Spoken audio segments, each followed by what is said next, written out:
Good evening, everybody. My name is Richard Close, and this is a recording of our presentation.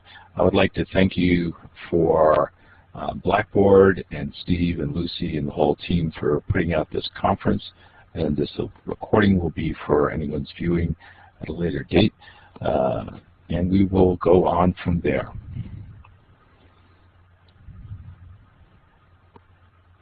My name is Richard Close. I have been doing for 3 years the Global Education Conference, and I'm a STEM speaker.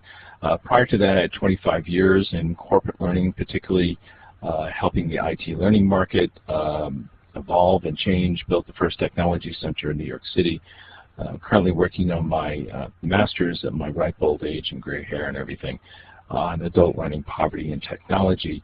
I'm the developer of the Global Learning Framework that has been launched within the Global Education Conference before, but my emphasis really is on K-12 and poverty methods and transformation, which this presentation is about.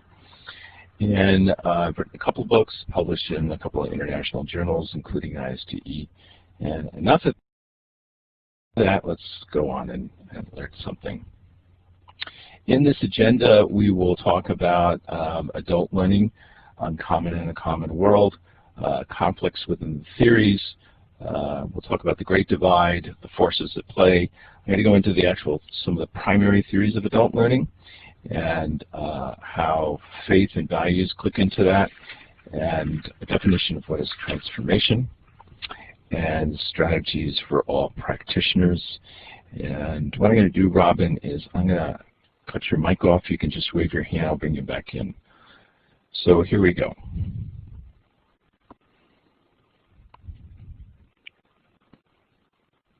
All right, uncommon in an uncommon world. Adult learning is very different because you have adults have experiences, and right now we are in a huge conflict within the academic world. You have a push for a common core, common standards, but unfortunately people are very uncommon. When I was a child, my mother used to read me this book. She had her master's in guidance from Columbia. It was a Disney book called The Mighty Heighty Tighty, and I remember this impacting me quite deeply. In front of a jail was the Mighty Heighty Tighty, had a great machine.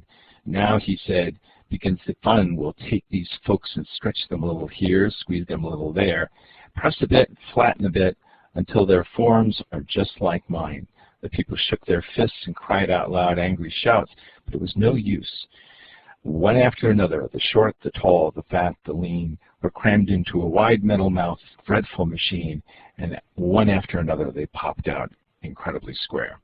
Now, of course, this was a story written after World War II, but the book goes on, everyone's square, and in the end of the book, the Mighty Heighty Tighty asks for a parade of all of them, and who comes out in the parade are babies that are all round, and he jumps off the building and drowns in a square puddle.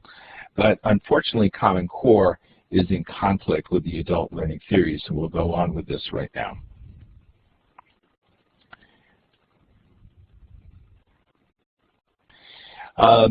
The other thing that happened in 1955 is Victor Lebeau, in an article on price competition, wrote the standard of what we call consumerism.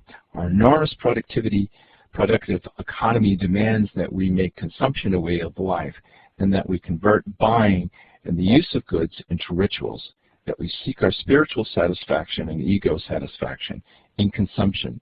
The very meaning and significance of our lives today is expressed in consumptive terms. Now, what this is really about is about how education and the industrial system and education developing for people in the industrial system, again, this Mighty Heighty Tighty factor. So since 1955, how well has that worked for our education system? Well, this is a photograph I snapped at a cousin's at a niece, graduation. And in a San Jose high school in the heart of STEM, I had only graduated 55% of its class. And I remember looking at this photograph thinking about where are those missing kids and what will ever happen to them. And the fact is is that we have curriculums, and those curriculums are disconnected from the emotional things that are going on in the classroom. Half the classroom's divorced. You have 27% children of alcoholics, another 10 or 12 on drugs. You have sexual abuse. You have abuse. You have a whole series of things, and these pressures are ignored by our current day curriculum. So when you get into adult learning, which we'll come to very, very quickly, it's complicated. You have to pick your target because adult learning is different in different areas. Corporate adult learning, where an enormous amount of e-learning goes into, wants workforce competence. Academic, which also uses a lot of e-learning now, due to University Phoenix waking up the industry, really deals with grades and intelligence. When you get into learning for youth, and them using their iPods, they want things that are relevant. If it's not relevant, they're not going to look at it at all, and they want things that are fun. Poverty has a whole different angle. Community learning centers, which the focus of this presentation is on, they're concerned with getting out of the situation they're in, liberations and career, and they're dealing with healing in the future for trauma. And then technical trade, again, there's a big disconnect between academic and the technical trade. They're into competence, and they're into training within the context of that particular trade. And so the theories and the methods that you will use in all these areas are different, yet while I'm taking my master's, the high-end theories and philosophers seem to trickle down all the ways, and these creates a lot of disconnects. So the methods vary. All of them are seeking to transform a person one way or another. You have faith-based, have transformation techniques that are deep values. You have cognitive approaches, people that are using. You have social, environmental. And all these papers that you read tend to go down these tracks. Accelerated learning, collaborative theories, and global learning framework. Now here's the problem. The problem is that we really have two different worlds. You have the world of entitlement, and many of the theorists coming out of Harvard's and Princeton's and Ivy League schools are taking a look, and their research is actually very, very small in some cases, maybe 150 or 82. These are some of the leaders. Their students that are researching on learning theory are high-end college graduates. And this is functioning in town. And their paradigm is, I started off, I have good role models, good education, resources. These are the frameworks, community engagement, there's faith in the future. All of this directs towards entitlement. That's their framework of how they go into a learning experience. On the flip side of it, when you deal with poverty, and I've lived and worked in places like the Kenyan Rift Valley in South Africa, and I've lived and worked and developed curriculum for the Bridgeport Rescue Mission with the homeless. Their paradigm is totally different. It's poor role models, substandard education, unsafe environment. The very fact of getting in a classroom and being judged and failing and doing work for nothing creates a downward spiral towards poverty. And so a theory that might work for the upward is not necessarily going to work with the downward. And so for those of you that are practitioners of adult learning, these are key things in choosing your methods. And they're both neighbors. This photograph is actually taken on the Bowery. 2 years ago I took that, and it's only about 8-10 blocks from the New York Stock Exchange. So both paradigms live and work and function with one another. So poverty and trauma is woven into the fabric of the world. Right now, I'm working on my master's and some other NGO work. I'm also substitute teaching at all levels of several school systems. So I work with ED, I work with kindergarten, I work with college placement. And what's interesting in talking with faculty on again is that they know their classes are filled with kids that have great maths, great clothes, that have a lot of trouble at home, a lot of trouble functioning at school. And these paradigms will travel with them as they become adult learners, turning them into very unique people. Now on here, we're going to switch and see if I can do a switch application to record it of a clip from Freedom Riders, which is a true story. And let's see if I can pull that out. If not, you will hear it.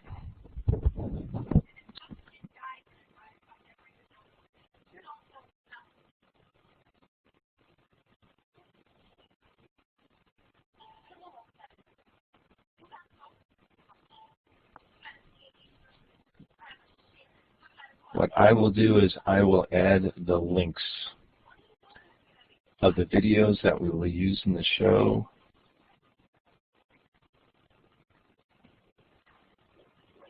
Over into the chat panel.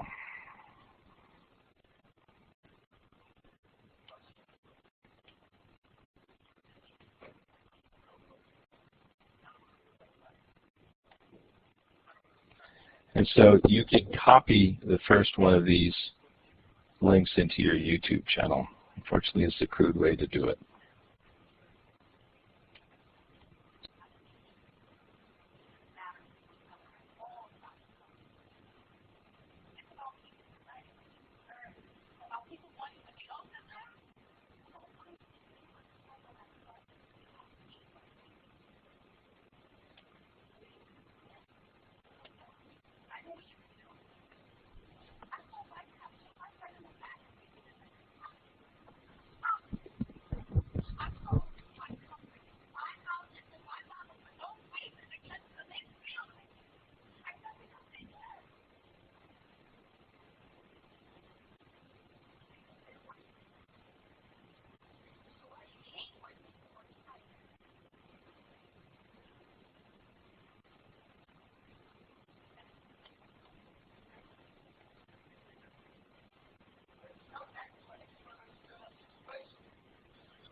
All right, what I'm going to do for the sake of this system is that you can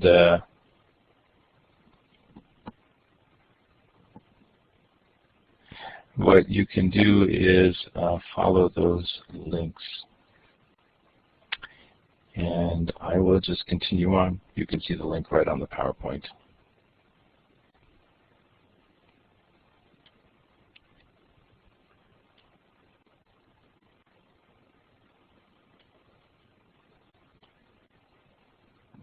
Okay, Storm the Citadel, by Brookfield, really points out some of the flaws in adult learning theory. There's very much a lack of understanding of its impact on poverty. Has vague and undefined terminology. There are a lot of issues with it, fads, small pieces of research, and it borders between theory and philosophy. So what I want to do is break down a couple of things that I think you'll find useful, and we will post in the adult learning group links for you to follow up on. It all starts with Lindemann's theories in 1927. In 1927, so this is the Industrial Revolution, this is prior to World War II, there's a lot of works being written by people during this time, and at the turn of the century, about finding meaning from learning in life. But Lindemann leaves us with some very interesting paradigms. One is learning subject versus situation. We learn as adults predominantly in a situation-based format. We learn by apprenticeship, go out and learn with dad or mom how to work the farm, and all of that's a situation. And when I have a situation, then I have to learn science, technology, engineering, the math of running the farm, the English of writing invoices, the history of the crops. All of these things come to play in a situation. And the key thing about situation-based learning or experience-based learning, depending on how people package it, is that I have human context. I have emotions wrapped into learning. I'm just not learning facts for an exam on Friday. And somewhere along the line, around 12th century, we decided that we would teach people all in terms of subjects, and one day when they graduate, magically all this will fit together. And ironically, even though we do it this way, students know this is really not the way to do it, and so do faculty, but it's the way we're stuck. However, the new light on the subject is we're getting into project-based learning, where we're working on projects and we start to put these things together. Lindemann also brought out the issue of, are we training people just for skills, for jobs and industry, or is this a humanities situation? Is it the individual or it's the social? And this is a theme of adult learning that keeps to run again and again. Are we training everybody for until they're 18 years old and then they find a job, or is it empirical data, just formulas alone we memorized, or is it experiential data on how we work? So he set the stage with a lot of this. Vast amount was misinterpreted and ignored. The next person that comes onto the scene, who's the granddaddy of adult learning in many ways, K through 12 education, is John Dewey. John Dewey wrote Democracy of Education, but he also wrote about 700 pieces. His key thing to adult learning is something called hidden curriculum. And that means the adult that you have in front of you has a curriculum that they've already learned that's filled with life experiences. But when we go into Knowles later on, we'll see that significance. And that each student is an individual, that we aren't just filling, as he put it, empty slates. Each child doesn't come with a blank slate, we just fill it in with knowledge. Pablo's theory, a little bit more radical, points out empty bucket, or what he called banking, and that all students were empty buckets and we dumped information in, and that was wrong. Theory pushes it a little bit further in saying his concept of the oppressor of the press is that the elite use knowledge to basically create little workers that would work for them, and that the other people would be oppressed. And also that the academic would be the authoritarian person in the front of the room, and everyone else would be subservient, and that's how they would be conditioned. But Dewey, in many ways, we are just beginning to catch up to some of his ideas. The other idea was, sorry for skipping up here, is context-free versus context-dependent. Context-free would mean I'm learning a formula, how much square footage. Context-dependent would mean I'm going to learn an area of farmland based on how much seed's going to be in it. It has significance. Context ties pieces of knowledge like nouns and objects together with feelings and emotions and an actual thing that takes place in someone's life. Now, this colonial way of learning is this trickle-down format, and one of these days they're going to have Britannica online and they're going to get upset. But the idea on the front of the room is information always comes down one way, two individuals. The students don't communicate with one another. In the school system where I tutor now, sub in, most of the elementary schools, the kids are sitting in quads or circles, but they're always working together, talking to one another. And you have this collaborative aspect happening even when we have to pass states. But it's basically used to be a one-way street. Think of it, media, TV was always one way, you were the recipient of it, but today it's different. So this is the old colonial way of controlling things. The next large person that comes onto the scene that changes adult learning, and that is Knowles. And he has the word androgyny, which is really about adult learning. Knowles' concept's very interesting. He has what we would call precepts. Now this isn't so much his theory, but a framework of what an adult learner is and how we plug our curriculum into them. Now a key thing about question here is, what is an adult learner? My understanding of an adult learner from what I've seen in the methods I use the exact same methods when I'm working in adult in a homeless center than I will at junior high school, because these things tend to hold true. One, people have a self-concept. Junior high school, they're trying to define that, but they still have a sense of who they are, and that moves with them. They have a set of experiences. Here's the key thing. With experiences, you can't, if you're educating someone or presenting information and it conflicts with their experience, which is integrated into their values, nothing's going to happen. So the experience that they have must be integrated for the knowledge in order for it to stick. A readiness to learn. Adults really feel time is precious, even though a lot of them waste a lot of it, and they need a readiness to learn. They need to be orientated to learn. The tasks have to fit into their social roles.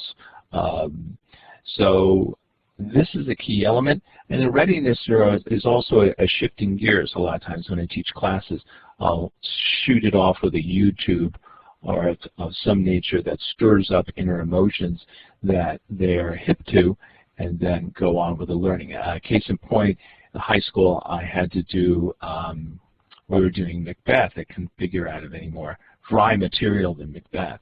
And I talked about betrayals that we all experience when we're down in the student cafeteria area, and how we pick friends, and how there are some people that are vindictive and to what lengths they'll go to protect their egos. And that started a whole dialogue in the class. When they read Macbeth, they read it differently. There's also an orientation towards learning. As a person matures, their perspectives change. And these are key things. So there are shifts from one subject-centeredness to one problem-centeredness. So adults think of, well, think of your day. It's really solving problems. How do I get the kids out the door? There's one that's dragging the feet. How do I solve this problem at work? And we have problem, then learning, problem, then learning. And the way we do K through 12 is we do all this learning and one day you'll solve the problems. So they're almost functioning from an opposite type of way. And I'll go into some methods in a little while. And then the motivation for learn changes over a period of time. When people get older, they start looking for learning that's going to develop meaning in their life as opposed to survival or profit.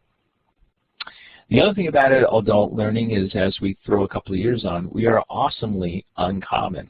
We don't fit into a common core.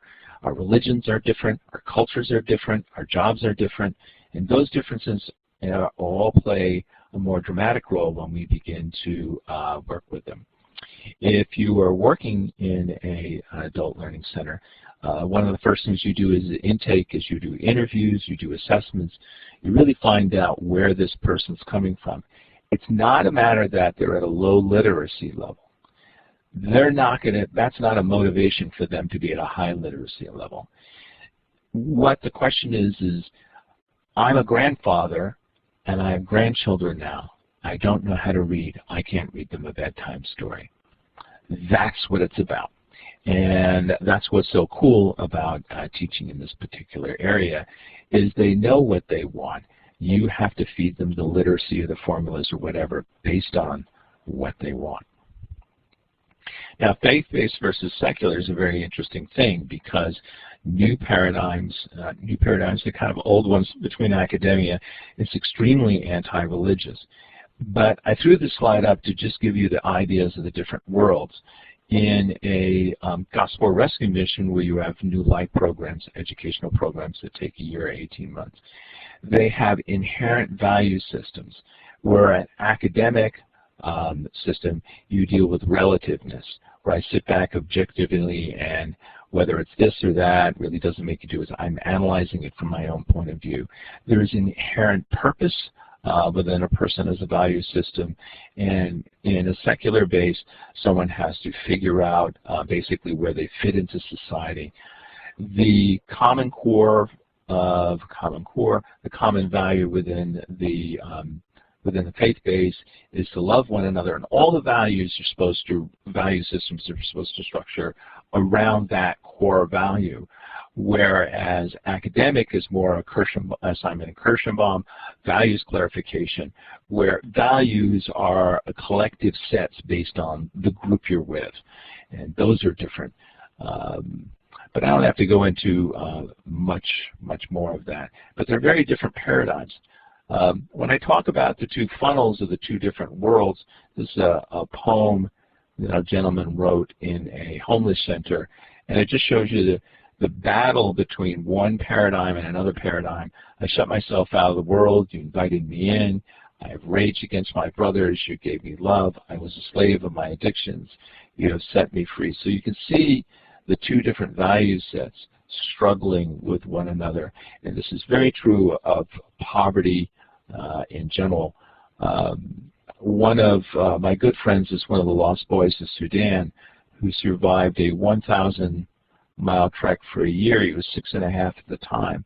And out of 20,000 youth out of southern Sudan, by the time they made it into Ethiopia, less than half were living, and he lived through that. So he has an interesting value set. He still loves life. It's amazing. Transformative learning is one of the other key theories. Mizraw from Columbia put this together. Again, it's a high-end academic theory that is also applied to poverty. I'll show some of the issues with that.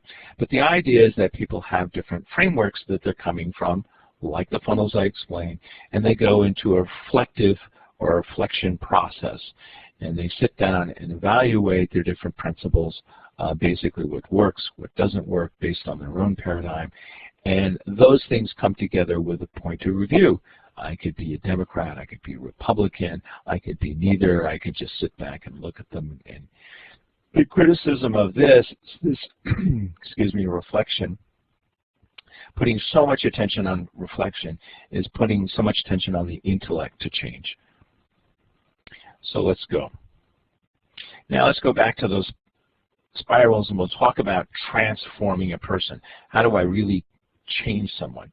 Well, in the case of someone that grows up in more of an elite point of view, and keep in mind we're looking at a society that used to be upper class, middle class, and lower class, and now we're getting more of an upper class, and this other class is a mixture of middle and lower. In Richfield County, one of the richest counties in the country, Connecticut, we have hundreds of families in very small, wealthy towns that are relying on the food banks. All sorts of dynamics going on within the classroom. But if we look at the reflection process, here are my frameworks. I have a good education, we have resources, lots of stuff, I have the encouragement of my community. In this one school I teach, knowledge is power. It's like the way I grew up. I put that into a reflective process, and I decide what career I'm going to do, what college I'm going to go to, but it's a whole viewpoint of success. And this works great for a Common Core type of curriculum. However, in the hood, I have negative frameworks. So things like poor role models and these type of things defeat concepts of the future. You live in a world of denial. You live in a world where you go to the mall, you see other people driving nice cars, nice country, big bags of stuff, and you can maybe buy some French fries at McDonald's. It's a completely different world. The problem is when you have negative frameworks and you throw it into the process of reflection, what happens is more negative stuff comes in. As we say in computer technology, we have garbage in, going out. There has to be something that disrupts that process, and that's the challenge of the adult learner in a poverty or trauma-based situation. Now, what needs to transform? What needs to transform is just not the analytical aspects of reflection, but the deeper aspects: values, self-image, life's learning skills, their self-worth, communication skills, workforce skills, opportunity. They really have to have a different perspective. Very deep inner structures have to be altered. By the way, these photographs are photographs I took in Africa. This is Anson. He paints a facility that has 10,000 acres and 300 people and 50 farms. Really interesting fellow. So how do we do this disruptive process? The disruptive process is we deliver transformational experiences as project-based learning type things, discussion groups, but we disrupt the old frameworks by replacing. You just can't say, what was the great campaign about drugs? Just say no. That doesn't work. You have to replace a negative experience for a positive one.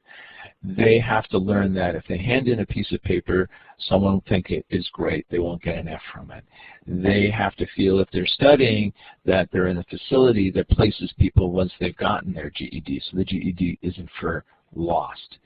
So in that process, they're going to go through a very disruptive process in the reflection to get a change point of view. And this is what Mirza was talking about. I take a series of frameworks, and that will give me a point of view. And our goal is to change that point of view. Now, change is a process. That's the other critique. You don't just think about it and change happens. It's a process.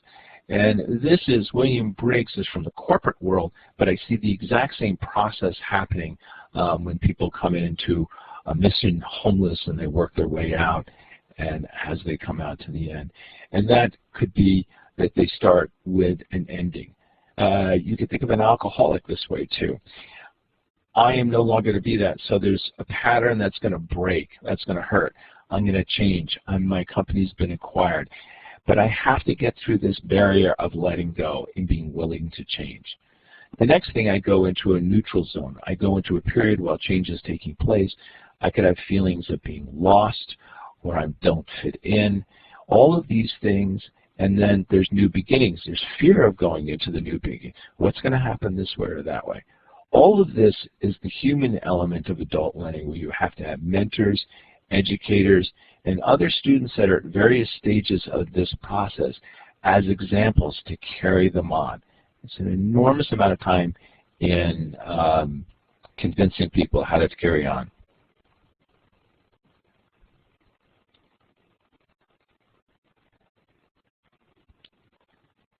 Robin.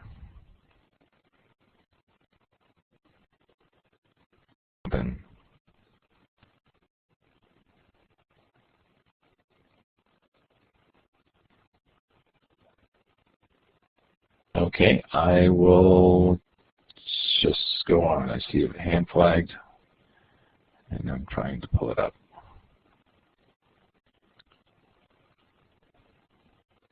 But Robin, your mic is on, so I'm going to carry on.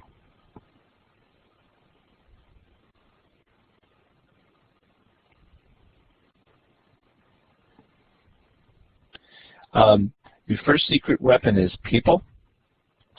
People provide context. You mentioned this is the Downtown Learning Center in Brooklyn. Most of this is done around round circles. Everything is done in groups. And the thing about groups and diversity is when you put it together, they teach one another and it works. And I see this at an elementary school level as much as a graduate level. There's also technical collaboration. Now, what's interesting in working with the poor is I'm stunned at how fast they grab it. Everyone has cell phones, but in this case, in the Bridgeport Rescue Mission, they were using a collaborative library, which is over here, from Bascom that has 17,000 free educational websites. We had a Ning community, and in 3 hours after they did a poetry reading, they recorded their poetries and created their own channel on YouTube. So technical collaboration is also a very easy way for them to get immediate rewards.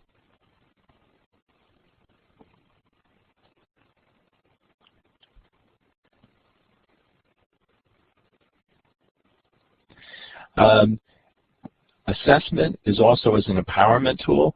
One of the things we do is, again, the Dewey concept of pushing power down to the student is when I do assessments like learning styles, I have them self-administered. The students do it with themselves and in with groups.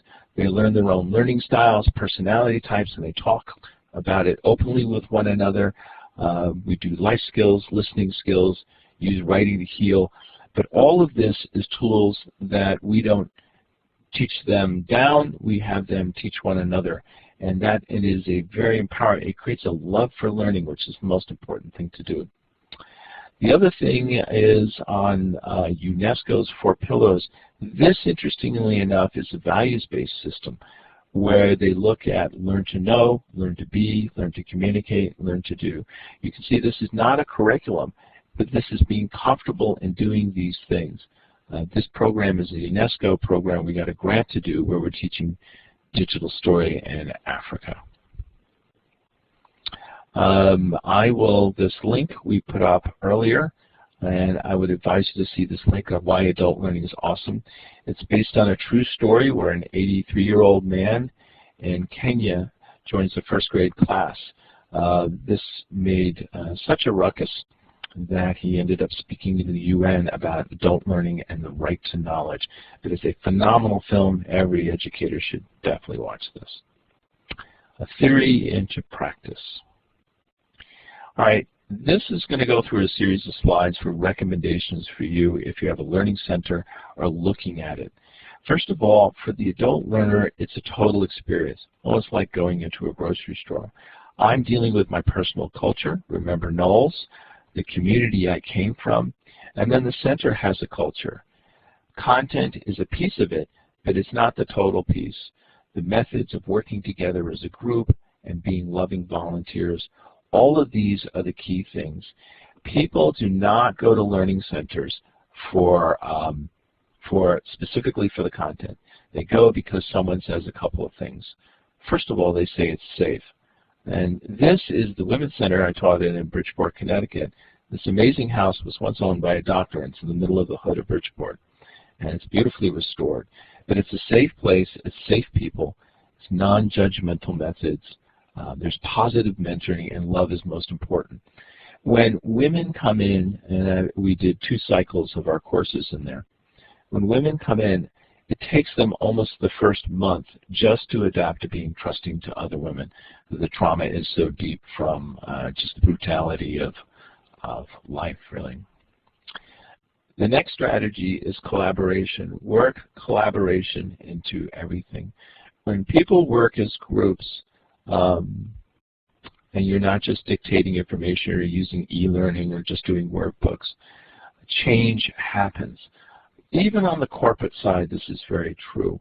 I was involved with one client, and they did compliance-based training on e-learning. And hospitals that had everyone took the course, everyone got a passing grade because that's the law. But hospitals that did the flip paging training didn't really change anything. They met the compliance for the federal laws, but it really didn't change the behavior of the doctors. However, if they had small groups where doctors sat down and the nurses really came out on how bad sexual comments are and abuse in the hospital, things begin to change in rock and roll. So collaboration, project-based learning again, and honoring one another, all of this is immediate, tangible resources. And why is that? It's because starting from Lindemann, learning is a social experience. We are tribal in nature. We like working in team, helping, encouraging one another, coaching, being collaborative. Strife builds character, managing time. That's the other key thing is collaborative learning is disruptive. You have to learn, you have to be on your toes, but it's a disruptive process, but it's a learning process that's reinforced by other people. But collaboration and being tribal can also be negative. We defend ourselves, gangs use and intimidate.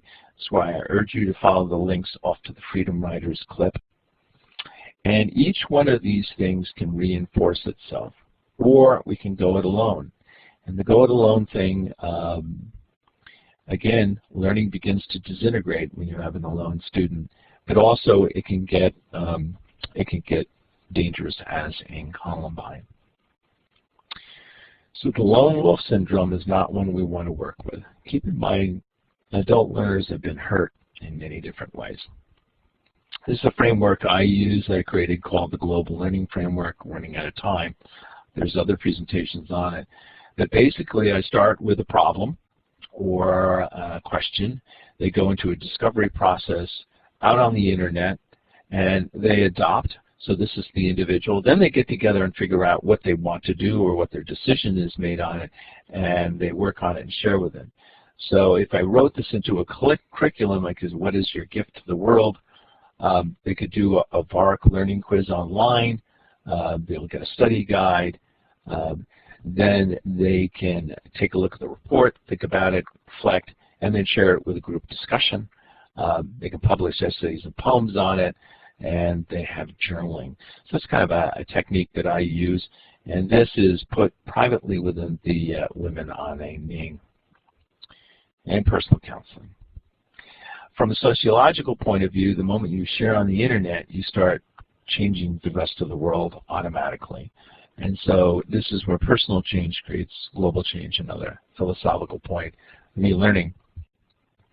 Next strategy on 4 is that it's personal. On things being personal, it's a key thing. You have to be sensitive to what trust is.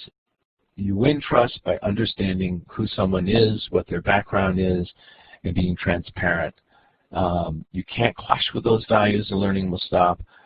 Again, assessment. When you do assessment typically is done used as another tool of power. It sits on the counselor's desk and they go, and they have all this superior information. Assessment should never be used that way. Nothing in terms of a judgmental way, you reverse things.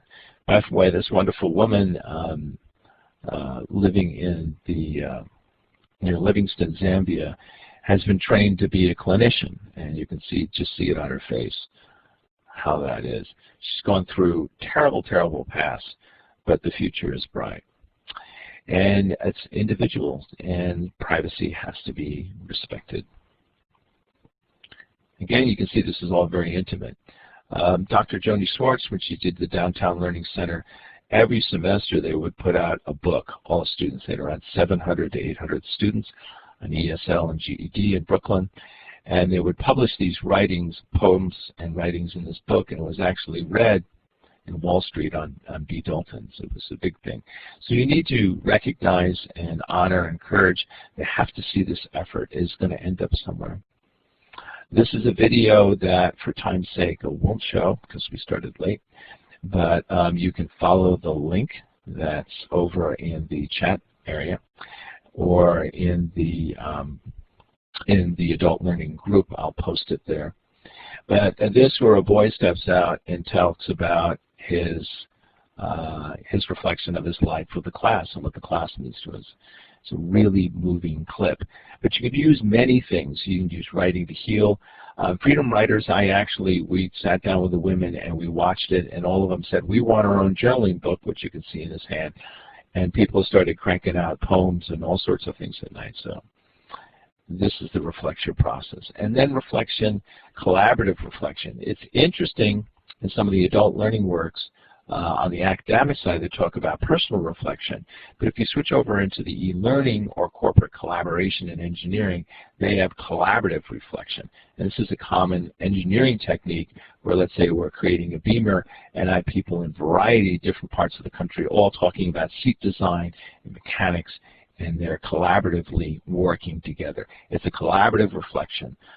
Actually, Ford, when he was putting together his assembly line, he had a concept called the mastermind, where you put brilliant people in the room and the thoughts seem to come out in between them. It's like one mind came over all minds. Kind of an interesting concept. So in this democratic model of teaching, we present opportunities for discourse to students. We present topics with competing values. You see that none of this is black and white. Review histories of life lessons, stories of lessons of the home, offer controversial statements and situations. All of this stress someone to take one set of frameworks, collide it with a new set of frameworks, and come out with a new point of view. And most importantly, we want to present a model of patience, respect, civility, responsibility, and helping. The very process of collaborating in a patient, respectful, and civil mode for someone that's been brought up in a world that's hostile, aggressive, that cuts you off through half of your sentence is a profound thing. And we want to demonstrate. This was a woman that did her first computer chart in the Downtown Learning Center, and her expression says it all. But demonstrate through writings, YouTube works. If certificates like a GED is too big, you can do badges. You can do a simple certificate or printout that someone finished a Word document or poetry, official poetry badge. When the pieces come together, again, in this framework, I would urge you to follow these links. Extremely powerful about Skid Row in LA, and it shows two different cases. This case of this woman who came off of Skid Row with her child. After she's there for a while, she's reunited with a child that she had to abandon at birth. She has a new child, and how she's working and putting it all together. It's very, very powerful, but it has many of the elements. In the second one, you can see the dynamics of urban transformation, but you'll see that it's holistic. You can't do this with just a course. You have to put them in safe housing. There has to be food. There has to be all the elements that they really need to survive. So the other thing of adult learning is where in K through 12, the kids come into the class, they leave the class. Okay, the kids come in, and you can sit back, or academia can sit back and say, what happens outside of this is not our issue. They either sink or swim in this class. If they do well, they go to a good school. If they don't do well, they go somewhere else. But if you choose to go into adult learning, the grade is on us. If we lose someone, it hurts very deeply. I had one woman, nice-looking woman, fairly wealthy, New York City. She was out with our group, and everyone thought she had it together. She had a good mask on, and when she back into the city, she took her life. So we're the ones that get graded, but as you will see from these videos, the value of what you see right transforming in front of you is just an amazing life. And I would encourage any of you to get involved into that type of volunteer work. So as an educator, you're going to have to move, if you're K through 12, from the authoritarian into the servant, rather than the authority, the resource. People, adult learners, will pull things from you unexpectedly. You're a facilitator, you're guides, confidence. You're a lifeline in many ways. And you're the one that passes and fails, and also a shoulder to cry on. And that's the end of my presentation. I really urge you to go off and take a look at the links. I would also urge you to join the group. I do have a Mighty Bell environment set up where my research is being dumped in page by page, and you can see that.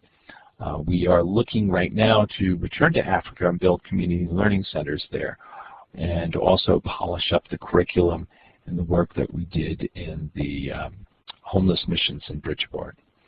And that's about it. I thank you all for your time, and thank you very much. Please email me on any questions that you might have. And I'd like to thank Blackboard and Steve and all the sponsors for this conference to keep this up. This stuff is very invaluable. One of the first sessions I did for the Global Education Conference on poverty and learning has had close to 12,000 reads on SlideShare. So I will also post this presentation over SlideShare. You can Google me and look that up. And with that, Robin, I would like to thank you so much for your support and time. And let me find out. Let's stop the recording.